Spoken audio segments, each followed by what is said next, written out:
সবাইকে স্বাগত জানাচ্ছি পাশ করি অ্যান্টিবায়োটিক বায়োলজিতে। আজকে আমাদের অধ্যায় হচ্ছে বায়োলজির প্রথম পত্র, মানে উদ্ভিদ বিজ্ঞানের সর্বশেষ চ্যাপ্টারটি, অর্থাৎ টিস্যু কালচার বা জীব প্রযুক্তি যেগুলো আছে, যে অধ্যায়টা ছিল সেটা। তো এটা কিন্তু আসলে অনেক বেশি আধুনিক চ্যাপ্টার। এই কারণেই এই চ্যাপ্টারটা থেকে তোমার হচ্ছে অ্যাডভান্স, যেহেতু কোশ্চেনগুলো বেশি আসে, অনেক বেশি রিলেটেবল, অনেক বেশি আধুনিক, এই কারণে। তো চলো দেখা যাক অধ্যায়টাতে আমাদের কি কি আছে। তো টিস্যু কালচারের জানার আগে জানতে হবে টিস্যু কালচার কি। জীবের বিভাজনক্ষম অংশ এক্সপ্লান্ট থেকে কৃত্রিম পুষ্টি মাধ্যমে পূর্ণাঙ্গ উদ্ভিদ তৈরি করা হচ্ছে টিস্যু কালচার। মানে তুমি একটা উদ্ভিদ বা একটা কোষ থেকে বা একটা হচ্ছে বিভাজনক্ষম অংশ, মানে মেরিস্টেমেটিক সেল, মেরিস্টেমেটিক টিস্যু, ওই যে আমরা পড়ছিলাম মনে আছে, মেরিস্টেম যে হচ্ছে বিভাজিত হইতে পারে নিজে নিজে, টিস্যু, মেরিস্টেমেটিক টিস্যু। তো ওই রকম কোনো টিস্যু থেকে কৃত্রিম একটা, মনে করো মিডিয়ার মধ্যে রাইখা যদি ওইটা থেকে নতুন একটা গাছ তৈরি করতে চাই, নতুন একটা উদ্ভিদ তৈরি করতে চাই, সেটাকে বলে টিস্যু কালচার। সো উদ্ভিদের বিভাজনক্ষম অংশ, মেরিস্টেমিক অংশ থেকে কৃত্রিম পুষ্টি মাধ্যমের পূর্ণাঙ্গ তৈরি হচ্ছে আপনার, পূর্ণ উদ্ভিদ তৈরি হচ্ছে আপনার হচ্ছে টিস্যু কালচার। জনক হচ্ছে গটিলে ভাবারল্যান্ড, এটা হচ্ছে টিস্যু কালচারের জনক ধরা হয়। গুরুত্বপূর্ণ টার্মগুলো কি আছে? এক্সপ্লান্ট, এক্সপ্লান্ট হচ্ছে যেই উদ্ভিদ থেকে আমি বিভাজনক্ষম অংশটা নিব, ওইটার আমরা বলি মাতৃ উদ্ভিদ বা এক্সপ্লান্ট বা মাদার প্লান্ট। এটা কি বলবো? যে বিচ্ছিন্ন উদ্ভিদ অংশ, মাদার প্ল্যান্ট, বা ওই যেই প্ল্যান্ট থেকে অংশটুকু আমি নিয়েছি, যেটা থেকে নতুন একটা গাছ তৈরি হবে, ওটা হচ্ছে কি এক্সপ্লান্ট। তারপরে ক্যালাস, অবিভাজিত কোষগুচ্ছ, যেগুলো বিভাজিত হয় নাই, এখনো হয় না।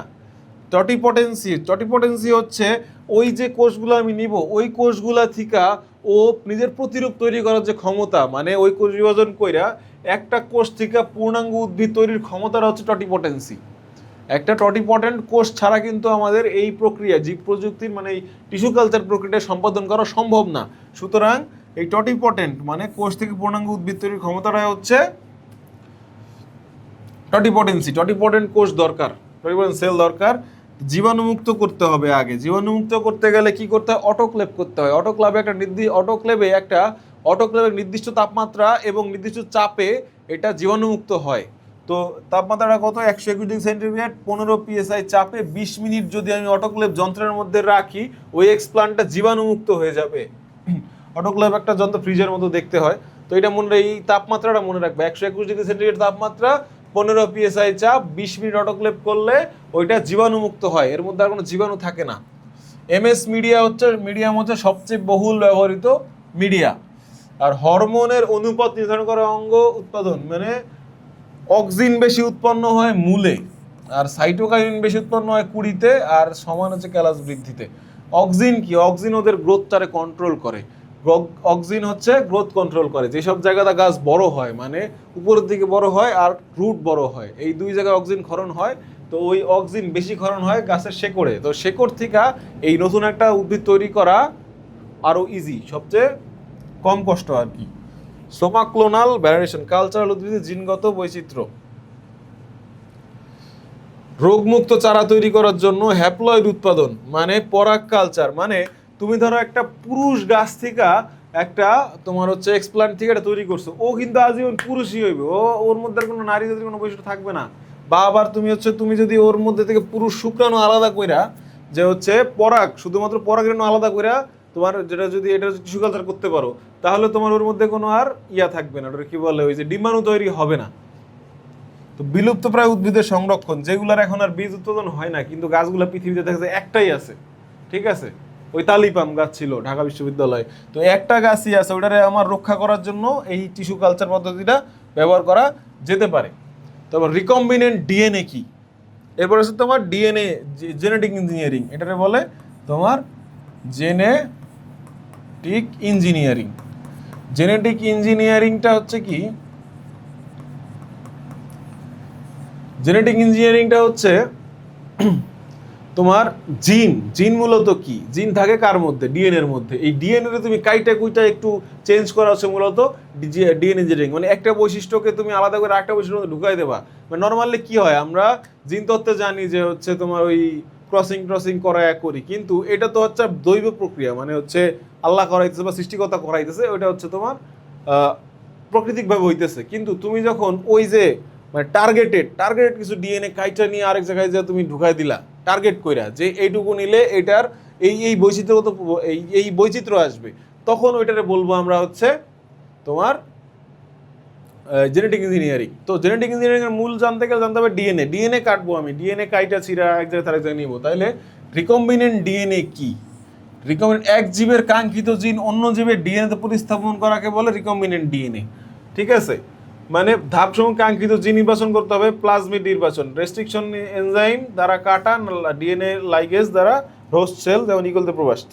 এখন তোমার ধরো একটা বৈশিষ্ট্যের জন্য একটা ডিএনএ তোমার হচ্ছে জরুরি, ঠিক আছে। এখন ওই পুরো ডিএনএ তো আমার দরকার নাই, আমার শুধুমাত্র বৈশিষ্ট্য যেই ডিএনএটা বহন করবে ওই ডিএনএটুকু দরকার। তো আমরা প্রথমে কি করব, একটা এই যে হিউম্যান ডিএনএ, ঠিক আছে, এই ডিএনএটাকে যদি আমি জিন অফ ইন্টারেস্ট যেটা আমার দরকার, এই বৈশিষ্ট্যটা আমার দরকার, এইটুক জিন আমার দরকার, এইটুক জিন থেকে নেব, ঠিক আছে। তো এই জিনটাকে আমি নিতেছি, নিয়ে কি করলাম, এই জিনটাকে আমি এখান থেকে কাটছি কি দিয়া, রেস্ট্রিকশন এনজাইম দ্বারা। রেস্ট্রিকশন এনজাইম এই জায়গা থেকে কাইটা আমি এটারে আলাদা করছি, লালটুকু যেটা হচ্ছে আমাদের জিন অফ ইন্টারেস্ট মানে যেটা দরকার, তো এইটুকু আলাদা করছে। আলাদা করে কি করছে, আবার প্লাজমিড বা ক্লোনিং ভেক্টর যে হচ্ছে তোমার টটিপনের মানে ও নিজের প্রতিরূপ তৈরি করতে পারে, ঠিক আছে। তো ওরে কি করছি, ওর আবার অল্প একটু অংশ কাইটে ফেলাইছি, কাইটা এই যে আলাদা করছি না, কাটা অংশটা আবার এই জায়গায় বসাই দিছি, তখন এটা বলতেছে রিকম্বিনেন্ট প্লাজমিড, ঠিক আছে। রিকম্বিনেন্ট প্লাজমিড এইটারে আমি আবার স্থাপন করছি হচ্ছে ইকোলাই ব্যাকটেরিয়ার মধ্যে, দেহের মধ্যে। তখন ইকোলাই ব্যাকটেরিয়া নিজের তোমার মনে করো প্রতিস্থাপনে বিভাজিত হয়েছে, বড় হয়েছে, বেশি হয়েছে, আর এই যে পুরা যে তোমার প্লাজমিডটা ছিল রিকম্বিনেন্ট প্লাজমিড, এটাও তো সংখ্যায় বেশি হয়ে গেছে, তখন আমাদের ডিএনএটাও সংখ্যায় বাইরে গেছে। তো প্লাজমিড হয় মূলত বৃত্তাকার, দ্বিসূত্র ডিএনএ থাকে, স্ববিভাজন অক্ষম মানে ও নিজে বিভাজিত হইতে পারে, টটিপোটেন্ট। তারপর অ্যান্টিবায়োটিক রেজিস্ট্যান্স জিন বহন করে, মানে হচ্ছে ওর উপরে অ্যান্টিবায়োটিক কোনো কাজ করে না, আবিষ্কার করেছে জোশুয়া লেডারবার্গ। বহুল ব্যবহৃত ভেক্টর হচ্ছে PBR322। গুরুত্বপূর্ণ এনজাইম রেস্ট্রিকশন এনজাইম, মলিকুলার সিসোর মানে ওরা হচ্ছে কাটে, যেটা দিয়ে কাটে ওটাকে বলে রেস্ট্রিকশন এনজাইম। আর হচ্ছে ডিএনএ লাইগেজ, মলিকুলার গ্লু। তাইলে তোমার কি বোঝা গেল, রেস্ট্রিকশন এনজাইম দিয়ে আমরা কাটি, এটা আমরা বলি মলিকুলার সিসোর, মানে অনেক ছোট তো মলিকুল আকারে যা কাটে, এই জন্য আমরা বলি মলিকুলার সিসোর। আর হচ্ছে ডিএনএ লাইগেজ কি করে, লাইগেজ জোড়া লাগায়, তো জোড়া লাগায় কি আঠা, তো এটা আমরা বলি মলিকুলার গ্লু। আর রিভার্স ট্রান্সক্রিপশন হচ্ছে আরএনএ থেকে সিডিএনএ তৈরি করা, পলিমারেজ হচ্ছে ডিএনএ এর কপি তৈরি করা। এরপর সেটা কি কাজে ব্যবহার করা হয়, ধরো ইনসুলিন জিনের অবস্থান হচ্ছে এই ইনসুলিন তৈরির যে জিনটা, এইটা তোমার আইলেটস অফ ল্যাঙ্গারেন্সে ক্ষরণ হয় না, ওই জায়গার 11 নম্বর ক্রোমোজোমে এই জিনটার অবস্থান, ঠিক আছে। তো এই জিনটা যখন আমি মোট 51টা অ্যামাইনো অ্যাসিড দিয়ে ইনসুলিন তৈরি হয়, এ চেইনে হচ্ছে 21টা থাকে, বি চেইনে 30টা থাকে, এসএস ডাইসালফাইড বন্ড থাকে। প্রথমে বাজারে হচ্ছে এলি লিলি অ্যান্ড কোম্পানি, এরা হচ্ছে প্রথম ইনসুলিন কৃত্রিমভাবে তৈরি করে দেখাইছিল, ঠিক আছে। তারপর হচ্ছে ইন্টারফেরন আবিষ্কার করছে। ইন্টারফেরন জিনিসটা কি, ইন্টারফেরন হচ্ছে যে ওই ভাইরাস মারে যে সে হচ্ছে ইন্টারফেরন আবিষ্কার করছিল অ্যালিক ইসাক অ্যান্ড জিন লিন্ডেনম্যান।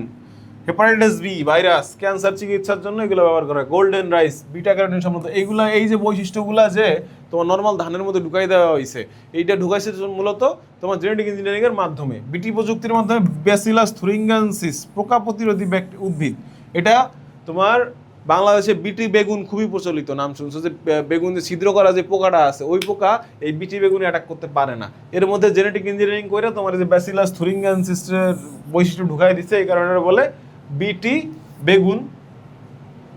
জিনোম সিকোয়েন্সিং জিএনএ ক্ষারক বিন্যাসের বাংলাদেশে পাটের জিনোম উন্মোচন করেন মাকসুদুল আলম। এগুলো থেকে নবী থেকে আসতে পারে অধ্যায় থেকে। তো এই ছিল আমাদের মোটামুটি যে পাশ করি বায়োলজির টিস্যু কালচার জীব প্রযুক্তি অধ্যায়ে। তো সবাইকে শুভকামনা, পড়াশোনা করবা। আর আমাদের এই ক্লাসে তো দেখা গেছে তোমাদের শর্ট সময়ের মধ্যে শর্ট প্রস্তুতির জন্য, শর্ট টার্মে বড় প্রস্তুতি, এটার জন্য যতটুকু দরকার ছিল আমরা দিয়েছি। আর আমরা আগের বছরের কোশ্চেন অ্যানালাইসিস করে যেগুলো পারছি যে তোমরা শর্ট টাইমের মধ্যে একটা ভালো প্রিপারেশন যাতে নিতে পারো, এটার ব্যবস্থা করছি। তো পড়াশোনা করো, ইনশাল্লাহ তোমার কাঙ্ক্ষিত সাবজেক্ট কাঙ্ক্ষিত কলেজে অপেক্ষা করছে। শুভকামনা তোমার জন্য, আল্লাহ হাফেজ।